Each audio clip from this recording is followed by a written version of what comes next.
Okay, hello YouTube.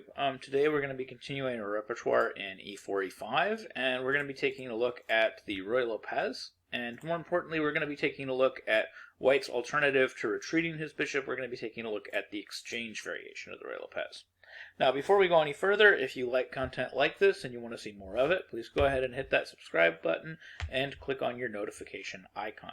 So, the exchange variation is a weapon that got revived back in the 1960s by Bobby Fischer, but it was a weapon that was previously employed with much success with guys like Emanuel Lasker before that. So the exchange variation periodically gets kind of, we'll just say, rediscovered by players over time.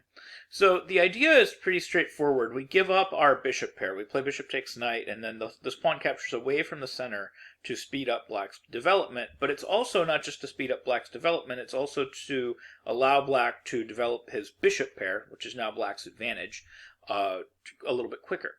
So basically this is a differences of advantages. Black has doubled pawns, but in exchange for that, black has a bishop pair. So we could also say white has the nicer pawn structure, but in exchange for that, white has lost the bishop pair.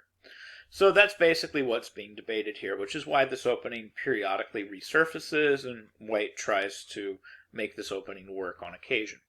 So there are a number of different ways that white can play this opening from here. Mainly, I would separate it into kind of three camps. You've got the old Lasker variation, and you certainly have to be prepared for that. That was actually one of my favorite ways of playing the white pieces when I was a kid. I got a lot of, especially against really strong players, I got a lot of easy positions to play against strong players, and it tended to play to my strengths when I was a younger player. Another way you can play it is you can attempt to play kind of an improved Lasker variation with the move knight to c3, although it's debatable if that's really an improvement. And then, of course, you can play Fischer's revival move here, or white can play Fischer's revival moves here, castles kingside. So those are the three main moves that you have to be prepared for. A move that you really don't have to be prepared for, because I know a lot of you are wondering, why can't white just take this pawn? Well, if white just takes this pawn, there are really two moves that are pretty well respected here. The main move that gets the most respect and the most clout is just getting back this central pawn with queen to d4. We can just play queen d4, and after the knight retreats, we can take the central pawn. And because now white no longer has a pawn majority on the king side, which was going to be his primary advantage in the position, black is actually simply better in this position. After, say, queens come off the board with queen e2 and something like this, black's bishop pair is more important than the pawn structure, because even though white has an unblemished pawn structure, white no longer has a potential passed pawn anywhere on the board. So the bishop pair should be a more important advantage in this position. And that's the easiest way to reply. It is also possible to play the move queen g5 in this position and go after a different pawn. And this is supposed to be acceptable as well, although this can be a little bit more muddy than queen d4. So queen d4 is the slightly more respected move than queen to g5, but both are regaining the pawn and should have a good game, and that's why knight takes e5 is not terribly respected. So we'll get started with the oldest move first here. We'll get started with the Lasker variation. So this was one of my favorite ways to play it when I was a kid. It's really simple. White is just going to get his pawn majority on the king side after e takes d4, and he's going to exchange queens right away. He's just going to give up the ghost. He's going to play queen d4, knight d4, and we just have a classic one person has a pawn majority and a potential passed pawn on the king side, and one person has a bishop pair. So it's going to be a classic debate of these advantages. So there's actually games going all the way into the modern era using this idea with white. So this has periodically been revived. And I'm not going to show those games because the ideas really haven't changed in the last 100 years or so. So I'm actually going to show just a couple of games that Alexander Alekhine played. And he actually played this very well with the black pieces. His idea was just to try to make his bishop pair as active as possible. So he would continue here with bishop d7. And then we've got two games here. We've got one game that was Peterson versus Alekhine that continued bishop to e3, which is a modern move that I see a lot as well. And then we've got another game, Golmoya versus Alexander Alekhine, that continued bishop to g5. So in the Gomoya game, that game continued f6, bishop back to e3, and then Alekhine just castled queenside. He played g6, he played knight h6, and you can see his idea here, but basically his roundabouts idea in all these positions is black just wants to get a nice open position for his bishops, and white wants to try to prove that his potential passed pawn in the middle of the board is worth something. So Alexander Alekhine, being Alexander Alekhine, was able to open the position for his bishops, and was able to make things very uncomfortable for white. So as we can see now, he's basically just won a pawn in this position, and if white captures and captures, black is just going to continue to play this position a pawn up. He tried something else. He tried c3, so now Alexander Alekhine is both up a pawn and still has the bishop pair, and of course went on to win. And this was in Gomoya versus Alexander Alekhine, and this game was played in Hamburg in 1930. So fast forwarding a little bit to 1935, instead of giving Alekhine this extra tempo with f6, his opponent Peterson tried bishop e3, which is a move I see in modern practice a little bit more. And then castles, and then knight d2 got played, knight e7, castles queenside, rook e8. The knight went to g6, and Alekhine just basically puts his bishops on squares that are just kind of controlling this area right here, controlling the e5 and f4 squares. h3 got played because, well, you have to kind of defend that pawn at some point, so why not now? And then, of course, Alekhine just plays f5, and again, it's the same principle as before. We just want to open this position for our bishop. So takes, and then knight h4, and he's got a nice, wonderful, beautiful open position. And it's actually very difficult to come up with a great move at this point. So the game continued. I don't know about this next move, but I don't know. It's hard to say exactly what the best idea would be here for white anyway. If, for example, you play something like g4, you've got maybe knight g2, knight takes e3, for instance. It's a very difficult position to play for white. So knight here, but knight g2 anyway, and still knight e3, but at least here I guess we get to take back with the knight. Maybe that's a little better because it holds the f5 pawn, but these two bishops are just very strong, and Alekhine is able to just keep ratcheting open this position. At this point, once again, Alexander Alekhine is just simply up a pawn, and he has a bishop versus knight, and the game ended fairly quickly after. So he just, on top of being up a pawn, he's got this massive activity in the position, and at this point, white just resigns. So that was Peterson versus Alekhine in 1935. So the ideas of how to play against the Lasker variation haven't changed very much in the last 100 years. But again, this periodically gets revived as a weapon for white because white is, tries, new ways to have his kingside majority, and this ever-present kingside majority is always something kind of worth playing for. So as you can imagine, people have tried a number of different ways to play this position with the white pieces. They've actually tried to play, of course, d4 directly, as you just saw, but they also have tried to play knight to c3 in an attempt to get to kind of an improved version of this, because the idea is after knight takes e4, there isn't going to be a queen to d4, and without queen to d4, white should be doing pretty good in these positions. So knight takes e5 is a threat that black needs to meet. So it's hard to meet that threat. If, for example, bishop g4, we haven't castled yet, so now the move pawn to h3, bishop takes f3, queen takes f3, black has given up his bishop pair and now just has a disadvantage because he has doubled pawns and nothing to write home about. You also can't retreat the bishop after h3, and you can't play a fishing pole trap, which we'll get into a little later, but you can't play your fishing pole trap with h5 because white isn't castled yet. So white could simply take. So if retreats, for example, we could play g4, and again, we could just play really cold-blooded chess and just go after this pawn. And there's nothing preventing us from doing it. So bishop g4 isn't going to be a workable idea. Also, the move bishop to d6 isn't going to be terribly workable, because now after d4 takes, we can take back with the queen, and the queen exchange isn't going to be on the table because the bishop is blocking that queen exchange. So white has a lot going for him here, a huge amount of development. It's hard for black to open the position in the way he wants for his two bishops. And white has the 4-on-3, which is the standard type of thing in this position.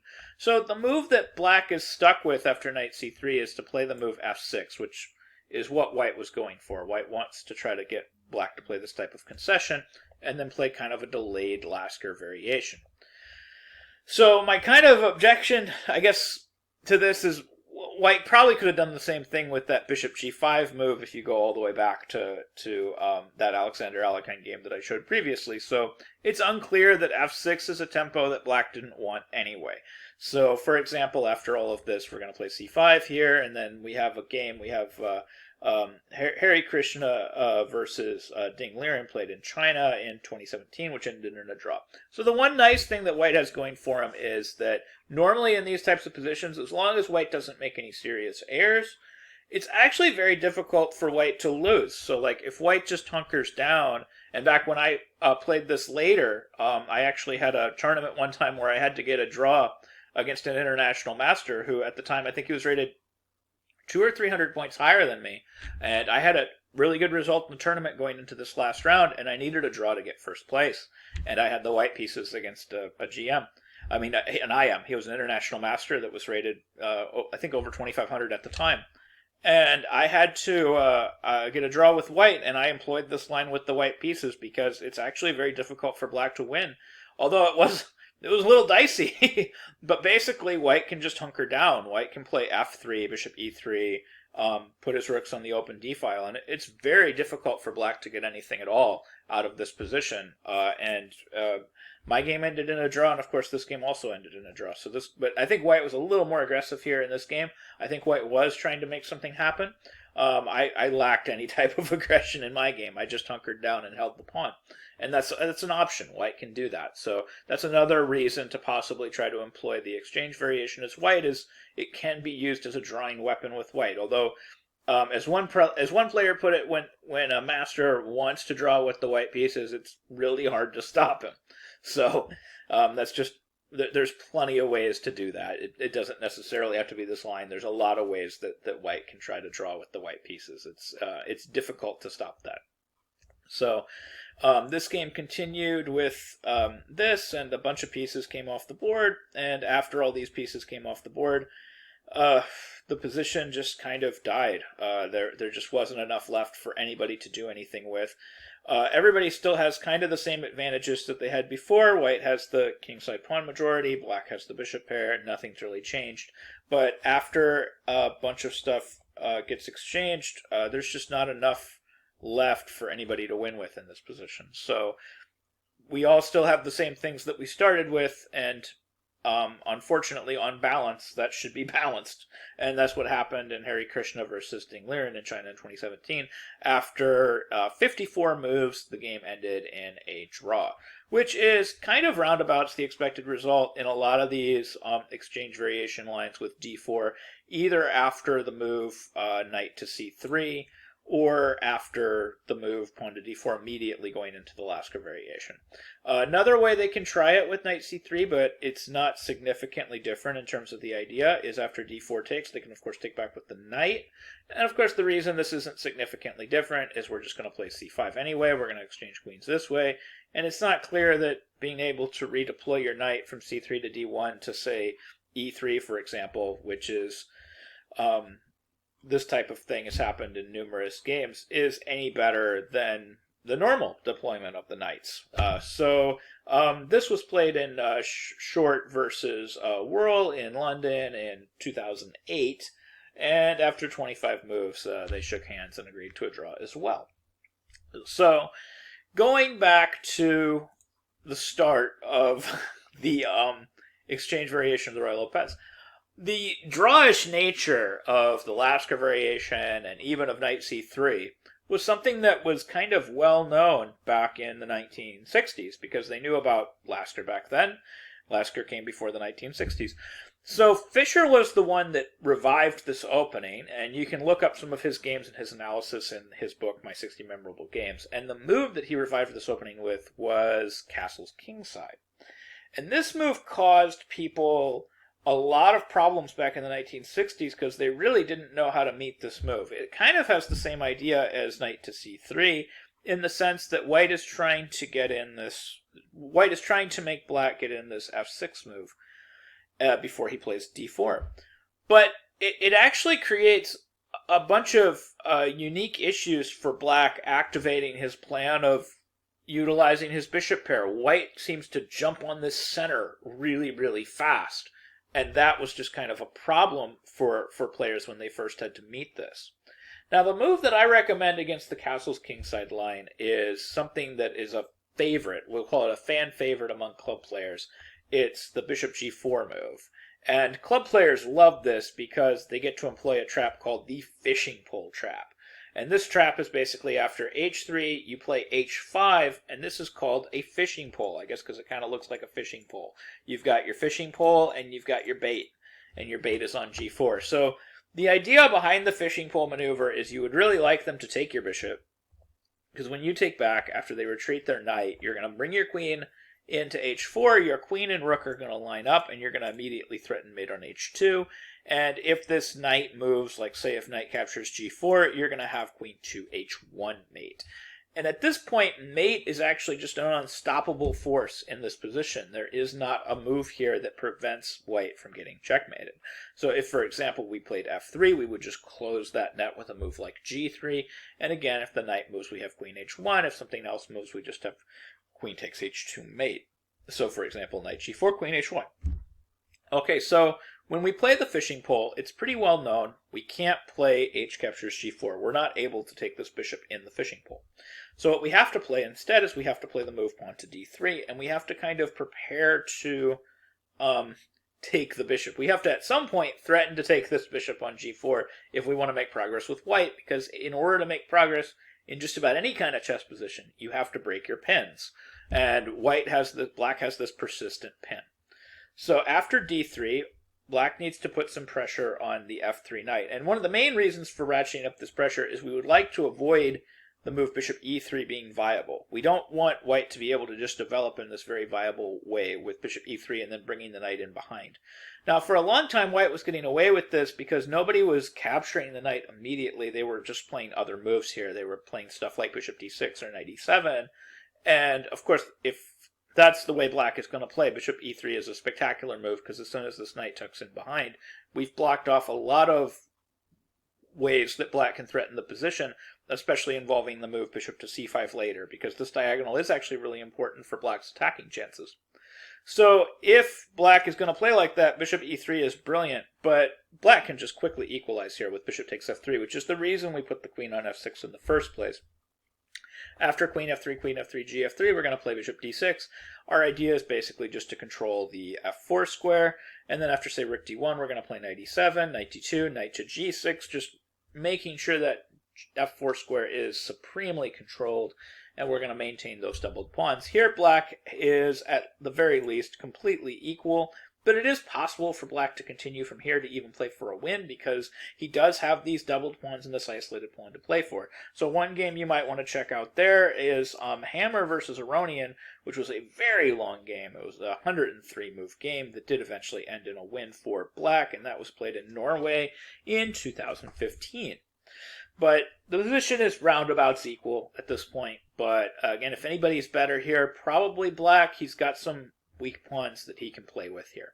So instead of bishop e3, we should be playing knight on b2, and that makes bishop takes f3 not a favorable idea for black. So now, the way that black needs to improve his position here is he needs to immediately try to get this knight to the f4 square. That's the critical idea in this position. And I've met a lot of players, even strong players, that they mix up which piece they're supposed to move first here, whether they're supposed to move their knight first or whether they're supposed to move their bishop first. It's the knight. And the reason it's not the bishop is because you're not actually positive exactly where this bishop belongs yet, because it might belong on c5. Because we might need help from this bishop to help attack this king, and that bishop might want to go to c5. Now, it doesn't really want to go to c5 right now because there's weird possibilities with things like knight c4 at some point, etc., that we just don't want to mess with. But we need to leave that option open for the bishop to go to c5, so we don't want to prematurely commit that bishop to a square like d6, where white hasn't committed to any central pawn breaks, and it's not clear exactly what the bishop is doing on d6. So the first thing we need to do is start maneuvering this knight, e7, g6, f4. And that also prevents white from ever capturing the bishop on g4 at any point. So knight e7, we still, of course, can't capture this bishop because we're not ready to bring this knight back to f1 and help defend. Rook e1, knight to g6. So now the knight's ready to go back to f1, and you might be asking, can we take the bishop now? So knight g6, can we rip? Can we take this bishop for free? So takes, knight h2, and the answer is no, again, because this knight maneuver was specifically designed to what? To allow our bishop to go to c5. So after bishop c5, white just has a completely losing position. The best move objectively is actually knight on d to f3, just giving back the piece. And obviously here black is doing really well. The other way that we can try to play this knight on d to f1 would lose to mate in 2. And then another way we could play this is rook e2 would fail to rook h2, king h2, queen h4, king back, and then we would actually just castle, threatening to bring this rook to h8 and play queen h1. And this threat, unfortunately, is not a threat that is stoppable without giving up massive amounts of material for white. So these positions are all advantage black. So white needs to play the move pawn to d4 and break in the middle of the board. And now it makes perfectly logical sense. If you wanted to, you could play the move bishop to d6, although it's not clear that this is the best move. After bishop d6, it is possible for them to take this bishop. After hg, knight h2, the best move for black is apparently to sack here, and the best move for white is to ignore that sacrifice and play queen g4. But this could be a way for you to win a lot of games on the amateur level, because if they do play king takes rook, black's attack should be irresistible, and black should be winning in that position. So after queen to g4, we're going to play queen h4, rook h4, knight f3 is going to be slight edge white. This is what typically gets played at the highest levels. And that's why bishop d6 is not as popular as the move knight f4 at the highest levels, because against the move knight f4, the lines after hg4 are a little bit more complex and seem to be a little bit closer to equal. So hg4, we're going to have g3, gf3, queen f3, knight e6, and again, if white doesn't thread this needle, white's probably losing at some point. D takes c5, and now black has a choice. Black can play queen h6 or can play queen e5, and it seems like queen h6, just doubling on the h-file, is the better move, and it's certainly the more logical one fitting with the position. So queen h6, we have knight b3, and then we're going to play g5, and that not only protects the queen from this bishop, it also prepares to develop this bishop to g7 and then grab this pawn on e5. So after bishop e3, the best move is queen h3, although bishop g7 has also been played with success. There was a game between Crows and Piquet that ended in a win for black with bishop g7. But I want to put an asterisk next to this win because the position itself was equal and there were a lot of blunders actually for both sides. So that game continued with something like this, and there was really nothing special going on. This is just completely equal after queen g6. Black's king has been cut off, and in exchange for that, black has some attacking chances against the king. Really, things didn't go off the rails until this very first question mark move, king f1. King g2 would have been completely equal in this position. The idea being after rook f6, we have rook d7, and then here, and there's nothing. So king f1 actually allowed rook f6 where it works, because now rook d7, king d7 takes, we can throw in this queen check, and we can actually pick up this pawn with check, and then come back and defend the f7 pawn, and here black is up a pawn and is doing great. So this is just advantage black. So, you know, this blunder was played, king f1 was played, rook f6 got played, and then, I mean, other stuff got played here, queen g2 got played, and then they exchanged blunders for a little while, and then eventually the stronger player won. So you can check out that full game. That's Crows versus Jerome Piquet in the Netherlands in 2001. But like I said, I think queen h3 instead of bishop g7. I think queen h3 is a better move, so I think we should go with queen h3. And this ended in kind of a quick draw between Mysaja and Michael Adams in Greece in 2003. And that game continued queen g2, queen h5, f3, bishop g7, king f2. And these are all probably best moves in here. So bishop takes, rook over, queen g6, takes, c3, castles queenside, black got all of his pieces activated, queen h3, and a few more moves here, pretty much, and they just repeat moves in this position, and that's a draw. And to be fair, the position is really just equal. Black's king is very safe, white's pawn structure is better, so black can use that slight weakness of the white king to get his equality and just kind of claim a draw there. So anyways, that is how I recommend playing the exchange variation of the Ruy Lopez. I really do recommend playing this fishing pole line, bishop g4. Not only do I think that it's a wonderfully trappy line on the amateur level, I also think that it is a solid line even on the grandmaster level, and it seems to be leading to easy draws for black.